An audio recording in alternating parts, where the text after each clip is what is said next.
Nagaa keessanii kun beekumaa miidiyaadha. Iddoo barnoota Forex salphaa fi ifaa ta'e itti argattanidha. Har'a jechoota Forex keessatti kan yeroo hunda fayyadamtanii fi beekuu qabdan 4 qabadhee dhufeera. Isaanis PIPs, lot, leverage fi margin kan jedhamu yoo ta'u, viidiyoo kana irratti waliin ni baranna. Yoo Forex sirriitti barachuu barbaaddan beekumaa miidiyaa waliin tura subscribe gochuus hin dagatina. Jalqaba irratti kan ilaallu PIPs kan jedhu yoo ta'u, PIPsiin jecha gabaabaa point in percentage kan jedhu kan bakka bu'udha. Kana jechuunis Forex keessatti jijjiirama gatii currency pairii kan agarsiisudha. Currency pairii baay'ee keessatti lakkoofsa decimal arfaffaa irratti kan argamu yoo ta'u, addatti immoo currency pairii JPY kanneen qaban irratti lakkoofsa decimaalii lammaffaa irratti kan argamudha. Fakkeenyaaf Euro USD marketiin sa'aatii ammaatti 1.2000 irra kan jiru yoo ta'e, marketiin kun 1 pips socho'ee kan nun jennu fourth decimal place irra kan jirtu zeeroon kun gara 1tti yookiin kan jijjiiramtu ta'edha jechuudha. Innis maal ta'a 1.2001 ta'a jechuudha. As kanatti marketiin kun hagam move godheera jennee dubbisuu dandeenya? 1 pips move godheera jennee dubbisuu dandeenya jechuudha. Kanarraa adda kan ta'e Japan Yen pair currency kanneen qaban yookaan immoo JPY pair currency kanneen ta'an second decimal place isaaniidha kan ilaalamu. Fakkeenyaaf USD JPY irratti USD JPY sa'aatii amma kanatti marketiin isaa 110.50 irra kan jiru yoo ta'u, second decimal place as kanatti 0 dhumarra jirtu sana ta'a jechuudha. Kanaaf marketiin kun 1 pips move gochuutiif second decimal place 0 jirtu kuni gara 1tti jijjiiramuu qabdi jechuudha. Ishiinis 110.51 ta'uu qaba jechuudha.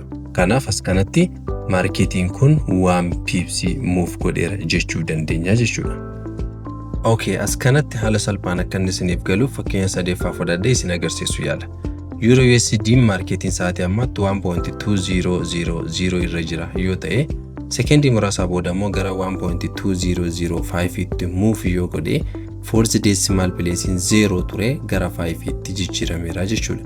Kanaaf pipsiin keenya fourth decimal place irraa ka'ee kan dubbifamu yoo ta'u, meeqa jennee dubbisuu dandeenya jechuudha? 5 pips move godheera jennee dubbisuu dandeenya jechuudha.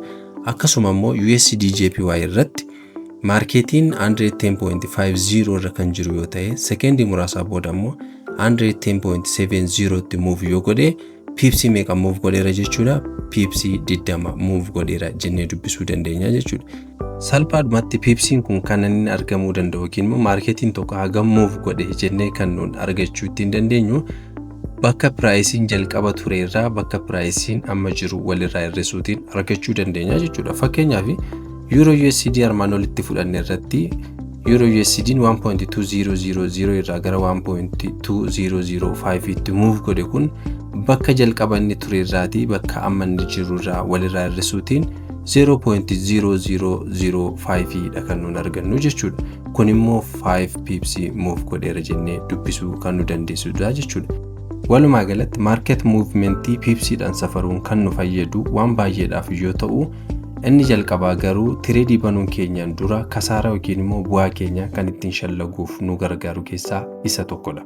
Lammaffaa irratti kan ilaallu lot kan jedhu yoo ta'u, lot jechuun hamma maallaqa yookiin immoo currency ati market forex keessatti bituu yookiin gurguruu dandeessu kan agarsiisudha jechuudha. Fakkeenyaaf yoo ati bishaan darzana bituu barbaadde, darzana tokko bituuf maallaqa muraasa barbaadda.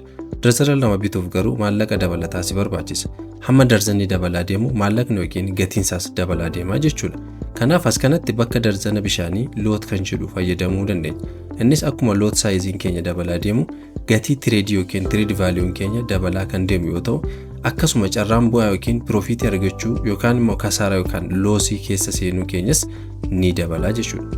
Lot saayizii kana akkaawuntii qabnu irratti yookiin immoo baalaansii qabnu irratti hundoofne akka barbaannu yookiin immoo aga barbaanneen fayyadamuu kan dandeenyu yoo ta'ullee, gosoota lootii baratamoo sadiitu jiru. Isaanis standard lootii, mini lootii fi micro lootii kan jedhamanidha. Inni jalqabaa standard lootii kan jedhamu yoo ta'u, inni immoo 100,000 of unit based currency kan of keessaa qabu yoo ta'u, big lot size jennee waamuu kan dandeenyudha. Inni lammaffaa mini lot kan jedhu yoo ta'u, inni immoo unit based currency 10,000 kan of keessaa qabu yoo ta'u, medium kan jennee waamuu dandeenyudha. Inni dhuma micro lot kan jedhamu yoo ta'u, 1000 of unit based currency kan jedhamudha. Inni immoo small lot size kan jedhamu yoo ta'u, warra jalqabaatiif yookaan immoo good for beginner jennee kan waamuu dandeenyudha.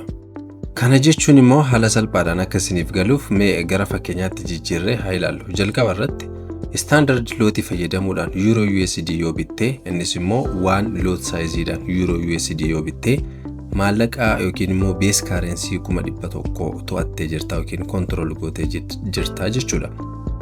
Akkasuma mini lootii fayyadamuudhaan immoo euro USD yoo bittee kana jechuun 0.1 lootii fayyadamuudhaan euro USD yoo bittee base currency yookiin immoo euro 10,000 to'attee jirta jechuudha. Akkasuma sadeeffaa irratti kan argamu micro lootii yookaan immoo 0.01 lot size fayyadamtee euro USD yoo bittee base currency yookiin immoo euro 1,000 to'attee jirta jechuudha. As kanatti wanti beekuu qabdan lot sizein trade fudhannu keessatti per pips haga maallaqa gain goonu yookiin lose goonu kan nuuf agarsiisudha. Fakkeenyaaf euro USD irratti waan standard lootii fayyadamne yoo buy yookiin immoo sell goone per pips $10 gain yookaan lose gochuu dandeenya jechuudha. Akkasuma immoo mini lot size fayyadamuun kana jechuun 0.1 lootii fayyadamuudhaan yoo buy yookiin sell goone per pips tti $1 lose yookiin gain kan goonu ta'a jechuudha. Akkasuma sadeeffaa irratti kan argamu micro lot size yookiin immoo 0.01 lot size fayyadamuun buy yookiin sell kan gallu yoo ta'e per pips $0.1 lose yookiin gain gochuu dandeenya jechuudha. Walumaa galatti akkuma baay'inni lootii dabalaa deemu hammi bu'aa yookiin kasaaraa keenya per pips tokko irratti argattu guddaa ta'a. Yoo xiqqaataa deemu immoo kasaaraa yookiin bu'aan keenya per pips ni xiqqaata. Sadeeffaa irratti kan ilaallu leverage kan jedhu yoo ta'u leverage jechuun maallaqa bifa liqiin birookerii irraa fudhattee maallaqa ofii kee xiqqoo qofaan bakka daldala guddaa to'achuu jechuudha. Sirriitti akka isiniif galuuf mee tradingii keessaa baanee fakkeenyuma naannoo keenya jiru keessaa tokko fudhannaa ilaallu. Fakkeenyaaf ati makiinaa bituu barbaaddee maallaqa tokko harkaa qabdu birrii 100 qofa yoo ta'e gatiin makiinaa sanaa immoo miliyoona 1 yoo siin jiran birriin kee kana bituu hin danda'u waan ta'eef ni dhiistaa jechuudha. Garuu gara baankii deemtee birrii 100 qabdu san achirra yoo kaawwatte baankiin deebisee birrii siif ni liqeessa. Haa ta'u ati baankii sanarra birrii 100 erga qusattee baankiin sun birrii miliyoona 1 siif liqeessee haa jennu. Kanaaf ati birrii 100 harkaa qabduun birrii miliyoona 1 sochoosuu dandeessee makiinaa kees bitachuu dandeessaa jechuudha. As kanatti leverage ratio kee qabeenyaa guutuu kana jechuun miliyoona 1 kan baankiin siif kenne hiruu maallaqa ofii keetiin qabdu jechuudha. Innis miliyoona 1 hiruu 100 yoo ta'u walqixa 10 kan dhufu yoo ta'u kana jechuun baankiin maallaqa xiqqaati qabdura dhaabatee maallaqa guddaa harka 10 maallaqa kee duraan qabdu sochoosuun makiinaa bituu si dandeessisu siif kenne jechuudha. Kunis ratioodhaan 1:10 leverage siif kenne jechuudha. As kanatti akkuma baankiin siif liqeesseen ati hojii hojjettu sanarratti yoo milkoofte bu'aa argatta jechuudha. Garuu yoo maallaqa sanaan hojjettee bu'aa dhabde immoo kisaaraan ni jiraata. Akkuma kana gabaa forex keessatti leverage brokerii fayyadamtu irratti hundaa'ee bu'aan kees kasaaraan kees dabaluus qannasuus ni danda'a.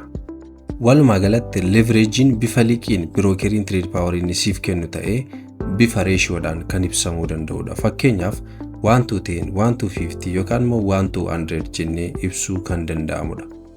Okay, amma gara trading conceptiitti deebinee sirriitti akka isiniif galuuf kennama armaan gadiirra dhaabbannee fakkeenya lama haa ilaallu.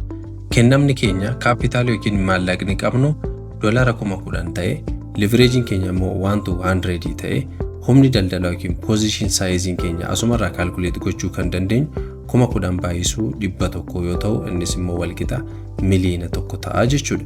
Kuni kennama keenya yoo ta'u kennama keenya kanarra dhaabannee fakkeenya lama haa ilaallu. Fakkeenyi jalqabaa traderin tokko yoo euro USD 1.3055 irratti bitee yeroo boodama marketiin kun gara 1.3155 itti move yoo kan godhu ta'e pipsin keenya 1.3155 minus 1.3055 walqixa 0.0100 yookaan immoo 100 pips dha jechuudha. Akkasuma position sizein keenya akkuma armaan olitti nuuf kennametti million euro yoo ta'u bu'aa yookiin profitin keenya asirraa calculate yeroo ta'u position size times pips ta'a jechuudha. Kunis immoo 1 million times 0.0100 yoo ta'u $10,000 profit qaba jechuudha yookiin immoo $10,000 profitii argateera jechuudha. Kana jechuun daldala yookiin traaderiin sun $10,000 bu'aa argate jechuudha. Maallaqa isaa jalqabaa $10,000 guutummaatti lamaan argate yookaan walumaa galatti amma akkaawuntii isaarraa $20,000 ta'a jechuudha. Fakkeenya lammaffaa irratti kan ilaallu traderii lammaffaa Euro USD 1.3055 irratti yoo bite yeroo booda maarkeetiin sun 1.3005 itti yoo gadi jalaa bu'e pipsiin isaa 1.3055 minus 1.3005 equal to 0.0050 yookiin immoo 50 pipsii ta'a. Position size isaa immoo akkuma armaan olitti kenname 1 million euro kan ta'u yoo ta'u kasaaraa yookiin looziin isaa position times pipsii kana jechuun 1 million times 0.0050 is equal to negative 5,000 ta'a jechuudha. Kana jechuun negative 5,000 itti dhufe jechuudha. Kana jechuun daldalaan yookiin traderiin 5,000 lose godheera jechuu yoo ta'u maallaqa isaa jalqabaa 10,000 keessaa walakkaa lose godhe yookiin immoo 5,000 qofa kan qabu ta'a jechuudha. Sa'aatii ammaatti akkaawuntii isaarraa maaliif 5,000 lose godheera waan ta'eef jechuudha. Karaan yaade yookiin immoo oppositiin yaaderra maarkeetiin sababa inni deemeef lose godhee jechuudha.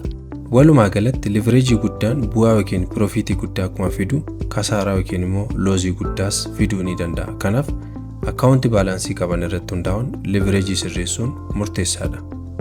Inni arfaffaa fi inni dhumaa margin kan jedhu yoo ta'u margin jechuun leverage brookeriin siif kennu fayyadamuun daldala yookiin trade positionii banuuf brookerii irratti amma maallaqatti qabaachuu qabdu jechuudha.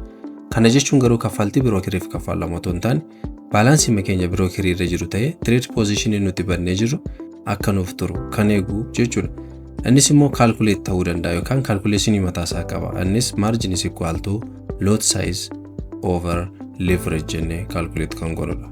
Fakkeenyaaf trade sizing keenya 100 yoo ta'e kana jechuun 1 standard lot jechuudha. Leveraging keenya immoo 1 to 100 yoo ta'e marginiin keenya meeqa ta'a jechuudha. Marginiin duratti lot size over leverage jenneerra. Kana jechuun 100 eruu 100 jechuudha. Kun immoo walqixa meeqa dhufa? 1,000 dhufa jechuudha. Kana jechuun leverage kanaan position size siif kenname kana sochoosuuf margin yookiin akkaawuntii kee irratti baalaansii ati qabaachuu qabdu 1,000 si barbaachisaa jechuudha. Okay, fakkeenya dabalataa sirriitti akka isiniif galuuf haala adda ta'een isiniif dabaluun barbaada. Haa jennu maarkeetiin kan Euro USD sa'aatii ammaatti 1.2000 irra jira yoo ta'e bakka maarkeetiin amma irra jiru irratti buy yookiin immoo kan bitte yoo ta'e trade size yookiin immoo 1 standard lot fayyadamte leverage 1 to 100 yoo fayyadamte margin yookiin immoo akkaawuntii baalaansiin kee 1,000 ta'uu qaba jechuudha. Maaliif leverage kana fayyadamte lot size kanas fayyadamte trade move gochuu kan barbaadu taate dirqama brookerii keessan irratti $1,000 qabaachuu qabda jechuudha. Kanaaf as kanatti maarkeetiin pipsii tokko yoo move godhe opposite case ta'e in favor of you $10 lose yookiin immoo gain gochuu dandeessaa jechuudha.